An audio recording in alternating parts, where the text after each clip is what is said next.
You're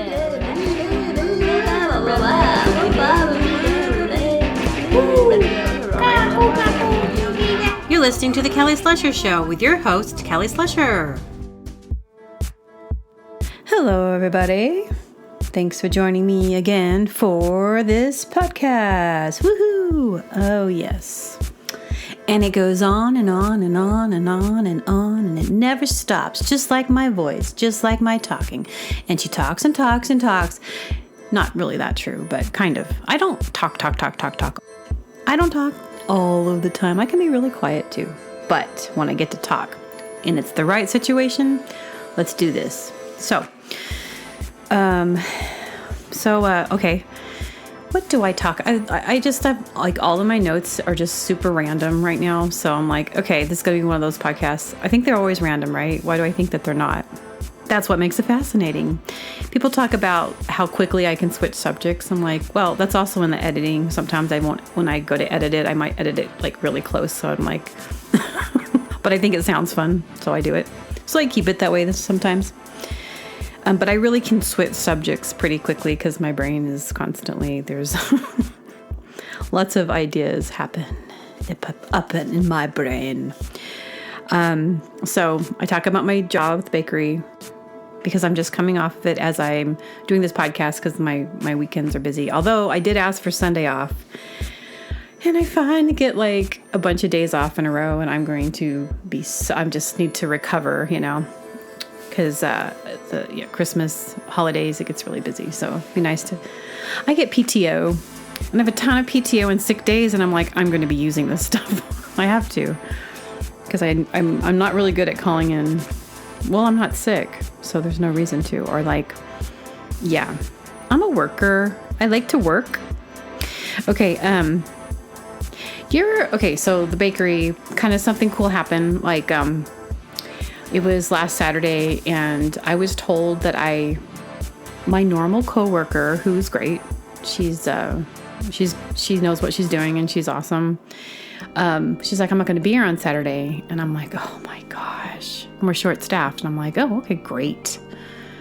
There is no way I can do Saturday by myself, because it's like I do the 5 a.m. and I get everything baked, like all the muffins, all the, not the croissants, like the scones, and I just do a ton of stuff before they open. So when people walk through that door, it's there, it's ready. And to get it to them, so I always have another baker that comes in and puts everything I've baked in the morning out, because there's no way I can do both of these things. So I'm like, that's going to be not good for me. So, okay, whatever. And so I go in on Saturday, and the head baker, she's on the bread side, she's doing the breads. And I said, am I alone today? She's like, no. And I knew that she would know better than to leave me alone, because there's, especially on a Saturday, I think she values me more than this, because that's a nightmare. Literally couldn't do it.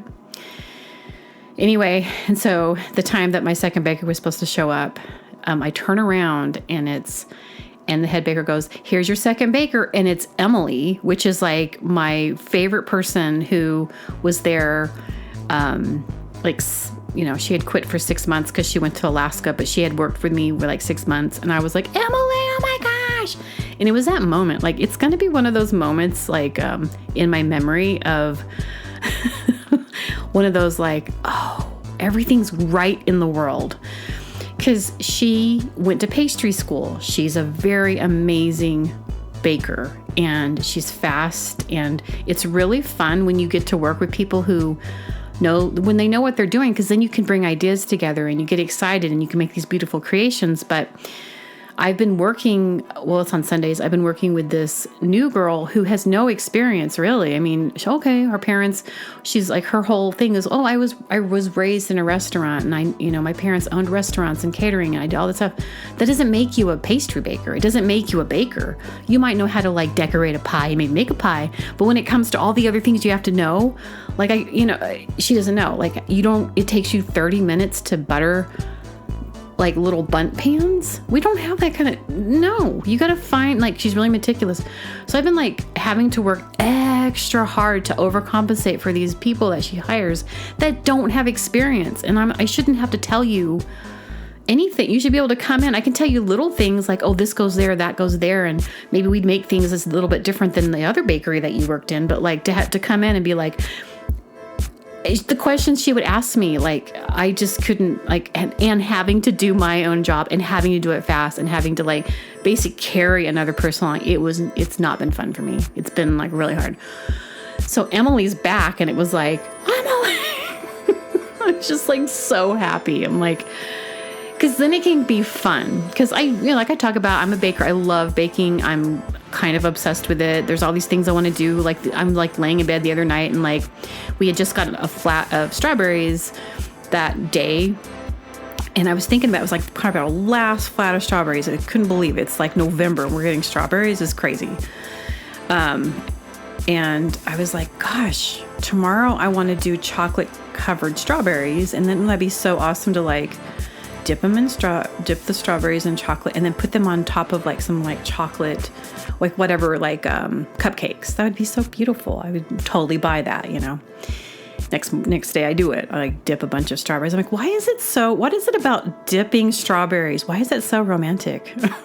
Chocolate covered strawberries. And they were delicious and I was handing them to people and making people happy and they looked beautiful. So it's like, that's such a simple idea, but it's like when I don't feel stressed out, I get to have fun with it. And so, yay. And she's going to cover a Sunday so I can like, you know, go play and go have fun. Like I never have Sundays off. So anyway, that was cool. So, what else? Okay. Like I like to just talk about that, get that off my chest and keep going here. You know, those people who like, they send you like a text, but they always have to have the emojis. And then sometimes they'll even send you like a little GIF, you know, like a little animated GIF, like thanks or yay. You know, those people, like a lot of all of them emojis and they have to like, yeah, I'm one of those people.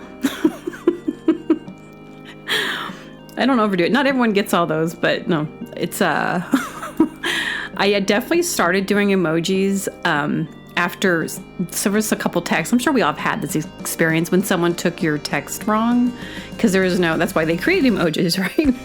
Like, I'm not saying this mean, I got a smiley face. It just brings so much.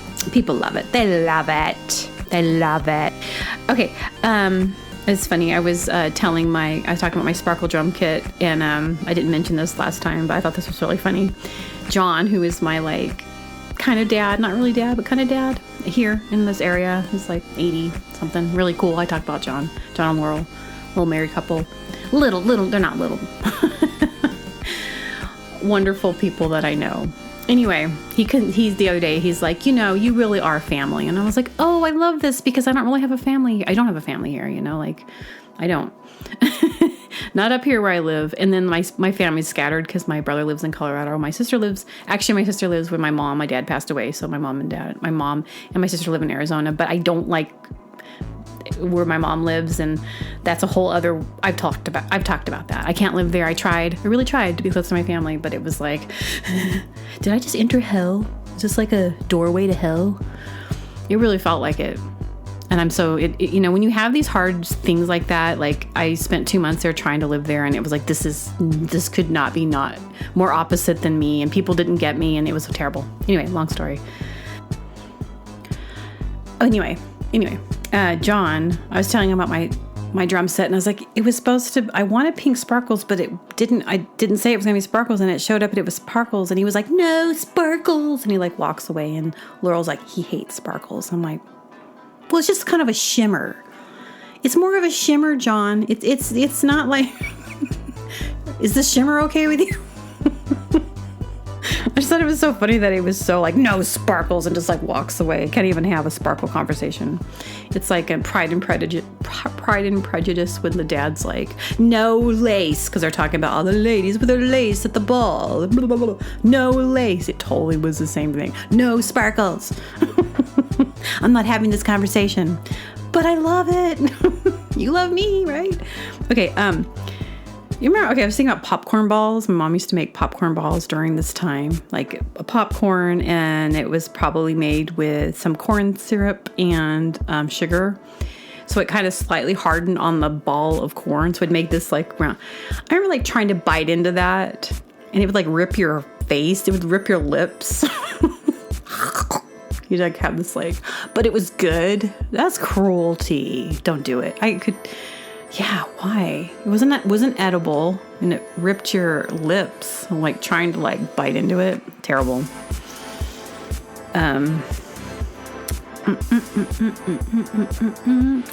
So one of my notes here, I was gonna talk about.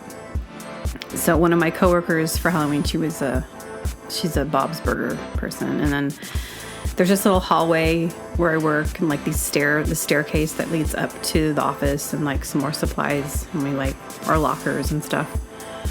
And so now like the hallway, they're like, oh, they want to make it like this poster. Bring your posters in. We can make it cool. I haven't done it yet.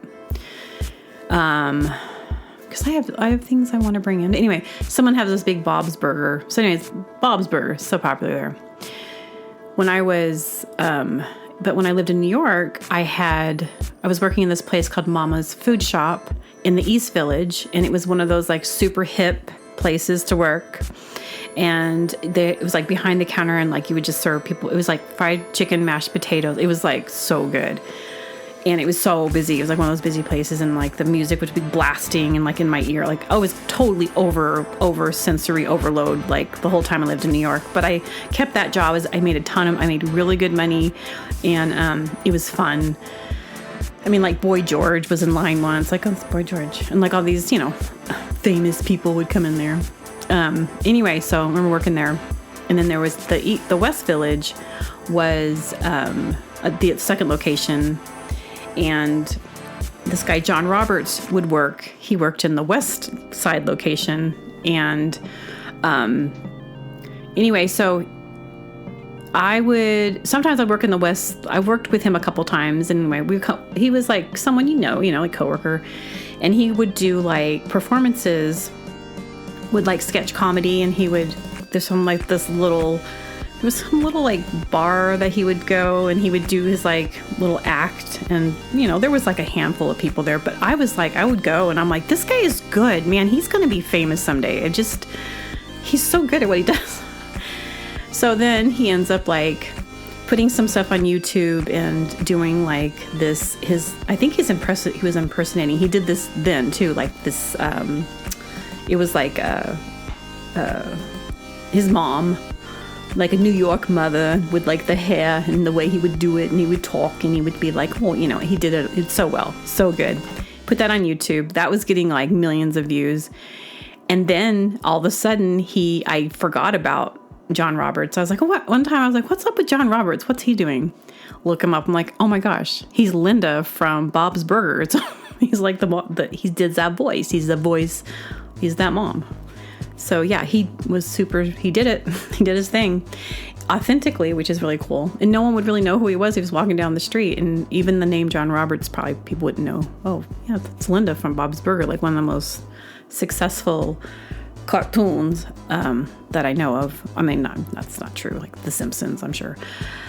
But so that's kind of cool. He used to do like a lot of kind of dance, housey, I don't know, like this stuff, but he's a DJ and does all that. And he was working with Debbie Harry at the time, and he probably still works with her, doing stuff with her. And then he was going to do some mixing of my songs, but then he ended up not working there, and then kind of lost contact. But yeah, that's kind of cool. I love that. I love hearing people doing great things, And it's also great when people just have a regular life. Like, I love it all. I love when people do well, though.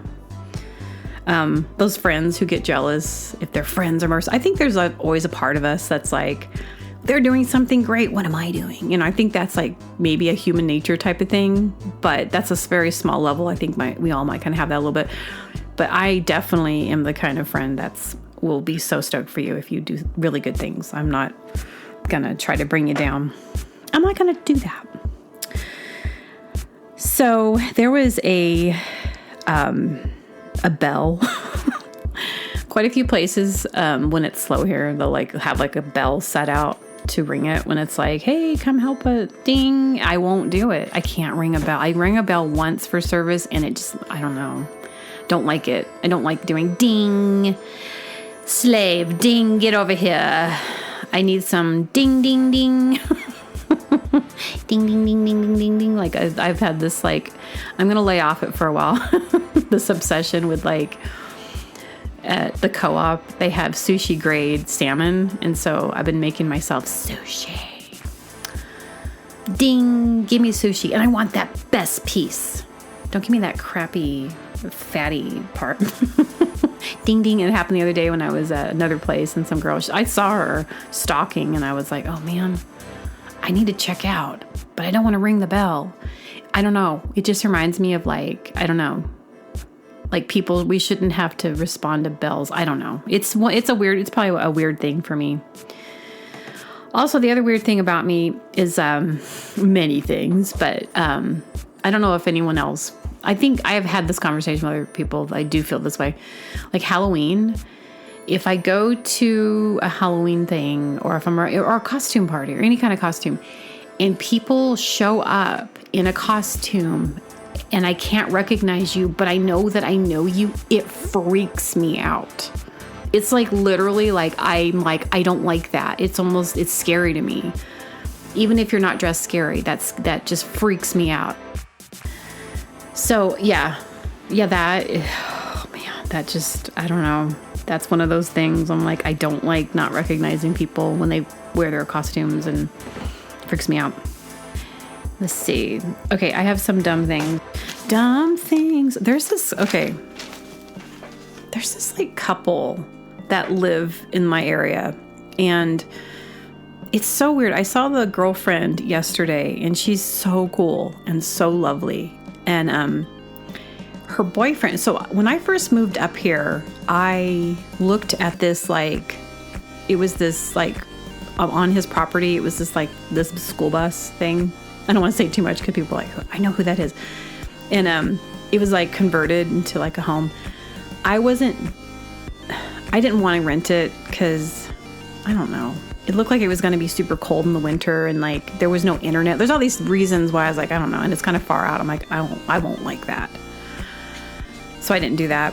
But I met them. We all became friends. But he has always been really flirty with me. Like, he'll send me text messages. And there was, like, one time, I can't remember what it was. But see, she knows it, though.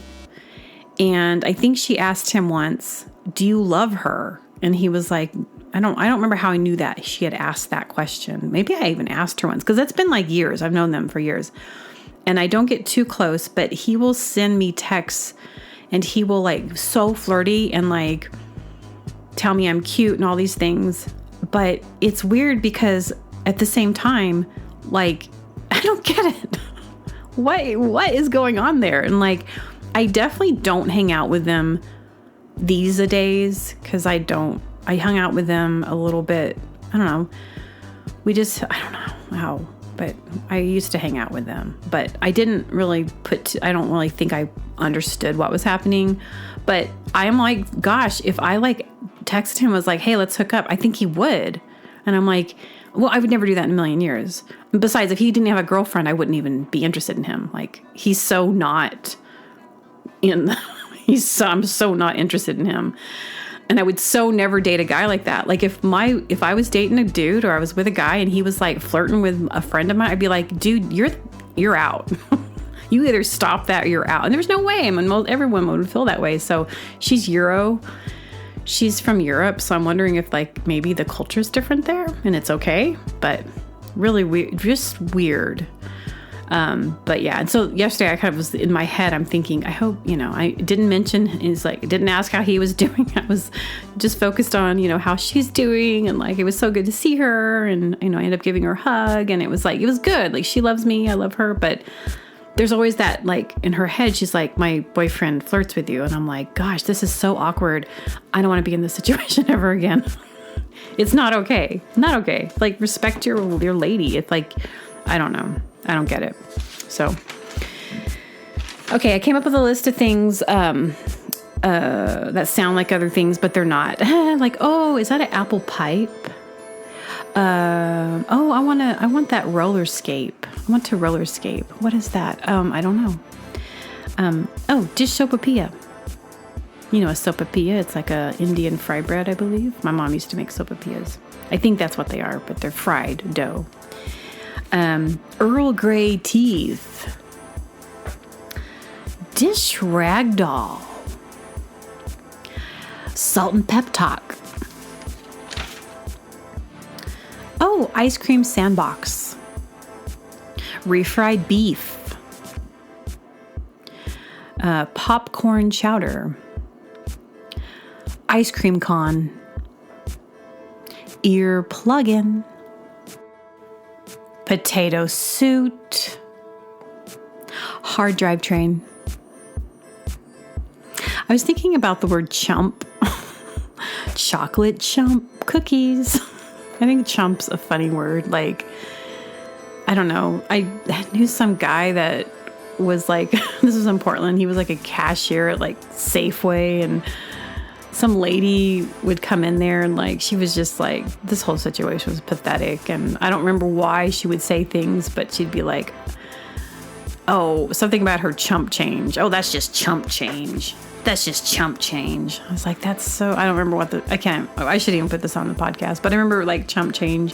What is that's like your extra change? Like, does chump change exist? Chump change. That's not a thing. All of it's money, right? Should be chump. I just remember, okay, so that same guy that I was dating him when I lived in Portland, this is a long time ago. And he worked at, he was a cashier at Safeway. And one time we were sleeping, and he just like in the middle of the night, he rolls over and he looks at me. He's like, do you have your Safeway Club card? I was like, dude, you need to quit that job. Do you have your Safeway Club card? It's like, that's probably the best thing I've ever heard anyone say in their sleep. The best part of waking up is Folgers in your sippy cup. I don't know if that's a slogan or a jingle anymore, but that used to be all over the commercials. The best part of waking up is Folgers not in your sippy cup. But I added sippy cup because I thought it'd be really funny. In your sippy cup, little baby, like, baby, you want some more coffee? Oh, good morning, little sunshine. It's time for your cup of coffee. And then you put it in the little, and he's like, and then I'm like, I don't know why. He's like, wah, wah, wah. Like, he cries extra fast, and everything he does is just like speeding. It's like, I don't know what's wrong with my child. And you take him to the doctor. You're like, I don't know. He's just like really hyperactive. He's like, well, what are you feeding him? Coffee. And then I was like, oh my gosh. Sometimes I watch the stupidest things. Like, I don't like to get invested in movies unless I'm like really into the movie. Because generally when I'm like, I just want to space out to stuff. But sometimes I just don't want to get into a movie. So I'll just like watch just like Food Truck Wars. And it was stressing me out. Couldn't do it. And these people, they really wanted to win. So whoever would win, they'd win their food truck. Their dream was to own a food truck. I don't know why. I think to have a food truck would be probably one of the hardest things you could have. Like, it would be hard to do that.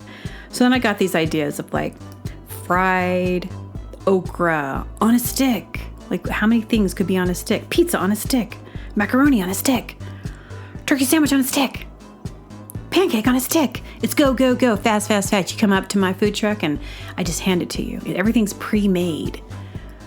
Nothing is made by me. It's all just stick it on a stick. I think it'd be a smash hit.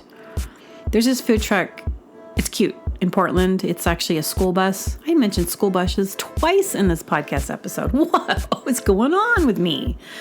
But it was a school bus called the Grilled Cheese Grill, and they sold grilled cheese. I think that's a clever idea. And they had a little hot spot on Alberta Street.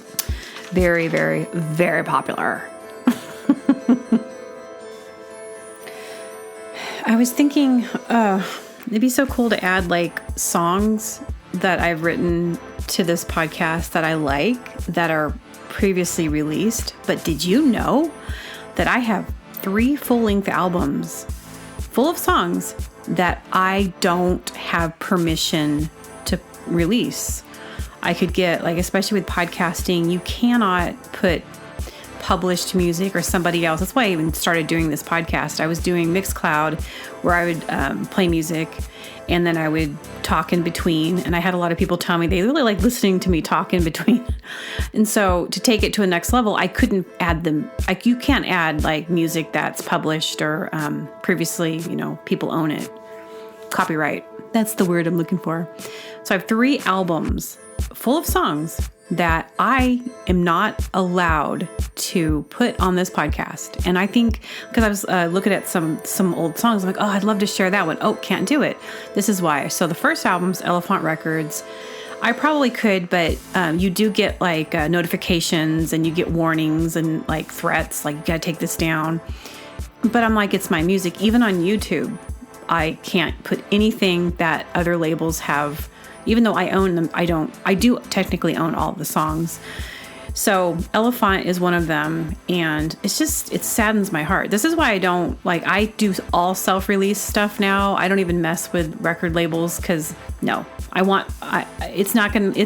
what I do is not worth it, because it's not really going to make a big difference, I don't think, because I think my music's pretty underground. It's pretty, I'm not going for like making thousands and thousands and millions of dollars off my music. No, I'd rather just have it and use it as an artist and be able to have fun with it. But so I was on tour in like 2015. I was with Everly and the Glitterhawks, and we stayed at, I decided I'm not going to say the name of the record label, but we stayed with a popular indie record label owner and his family in Southern California. And he's a record label, but he's also a distributor. And he asked me, he's like, what are you doing with your 2 of your albums? And it was like, one was The Story of My Life and A Little Way. And I was like, well, I have them. I don't even think I had them distributed at the time, because I was in this, like, there was a period where I changed my name to Evelia and called myself Evelia or Ava, which I still do. But at that time, I was kind of like, I don't want to get into the details of that, but I kind of like wanted to kind of forget about stuff from the past, because it just, I don't know, I was in this really weird window of my life. And I wanted to kind of have a new, fresh start, because and I do stuff like that. I probably won't do it again, but I did that at least then because I needed to refresh my life and get inspired again, and nothing was inspiring me. So I just wanted to do something different. And so the name Evelia came to me. I was like, I'm just going to call myself Evelia. And just like, because I wasn't even releasing music under Kelly Slusher and any of that. So he's like, well, this guy, he was like, how about if I distribute those? I can put them through my distributor. In my head, I was like, that's a great idea. That way, I could have done it myself, but they weren't actively in the world for some reason. I don't remember why. They weren't up online, 2 of my albums. So I agreed to it. I was like, sure, I'll send you the albums. And so I sent it to him, and then he put it through his distributor, and I realized I lost my access to them, and I was getting dings animations, put stuff up. Oh, that's copyrighted. So I was like, oh my gosh, I've lost the rights to my songs. I can't do anything with these songs. And so I wrote him back, and I was like, hey dude, I'm sorry. I made a mistake. Hey, I know I had you distribute these, but I didn't realize that I was going to lose access. I want my songs back. Can you please take them off of, and it's distributed through this, or it's called Orchard. Like it's not even his distribution company, but he goes through Orchard Music, which I could have done. I could have just went through Orchard Music, I believe. You might have to be a record label to do it. And he was like, yeah. But he never did. He's like, oh, yeah. But he never did. It's still there. It's still up through his name. So anything any record sales I get from any 3 of my albums go to other people. And then they don't, keep me updated. Now, it's not worth pursuing, because I don't think that, I know I sell downloads, but it's not like hundreds of dollars, even that, I'm sure it's like, it's not really worth pursuing. Now, in the future, if it does ever get to that point where some reason I start selling a lot of downloads, and I can see, because it would be affecting, I do have music up that I solely own, and this is why I've done this, like it's all mine and no one can touch it. It doesn't go through a distributor or someone I don't know or a record label. So, but he never took it down. So then that would be a lawsuit would be happening because I never signed a contract with him. And it was just a verbal agreement, which is technically a contract, but there was nothing binding me to him. And I have the email confirmations that I'm like, hey, please take this down. Okay, this is the other thing.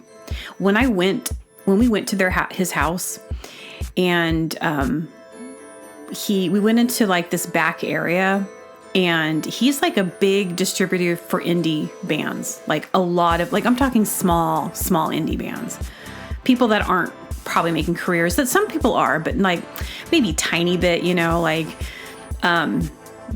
his garage, and it was probably not a garage, just probably a bigger space, because there was like thousands of CDs and like records that he had of all these bands, and he doesn't pay people. So like he'll pay his biggest people, but all of these little teeny bands adds up for his pocketbook. Like he's not paying anybody anything.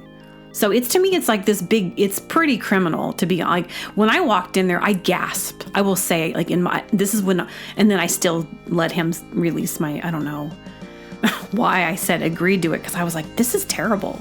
Look at all this music that's just sitting in his like space that these bands probably put out themselves. I mean, we're talking so many, I countless and kind of indie popular, you know, like, if you're into that world and you know, like certain indie bands, like, oh my, you know, like, I don't know. So it's frustrating because I'm like, oh, I want to play there was this one particular song. Like, that'd be so pretty to add that on the ending. Oh no, I'd get a ding for it. Or like, yeah, you can't. And it can really affect your podcast. And I don't want to get any kind of, that's why every single thing on this podcast I've either made or I have copyright free, Creative Commons, where you can like you can release this music because the person who wrote the music, like I use a lot of Seth Makes Sounds, which is playing right now. Like I like his, but it's all on his thing. It's like it's free. You know, you can just, you know, he doesn't even care to be credited. He just enjoys making loops and stuff. So yeah, anything like that, I just don't even mess with it. So anyway, I don't even want to put on the ending. Probably nothing. We'll see. But I'm gonna let you guys go. I had to vent a little bit. I was like, I want to talk about that. But it could also be like, I don't want to be negative, but it's very frustrating. Like to be a musician, like I don't think non-musicians understand. Like it's something you have to do it, especially if you have a passion for it. But it doesn't bring in income necessarily. Like you can play shows. Shows actually can be a great way to bring in income. But as far as like record sales, like downloads, you just have to have like 1 million downloads to even see really much.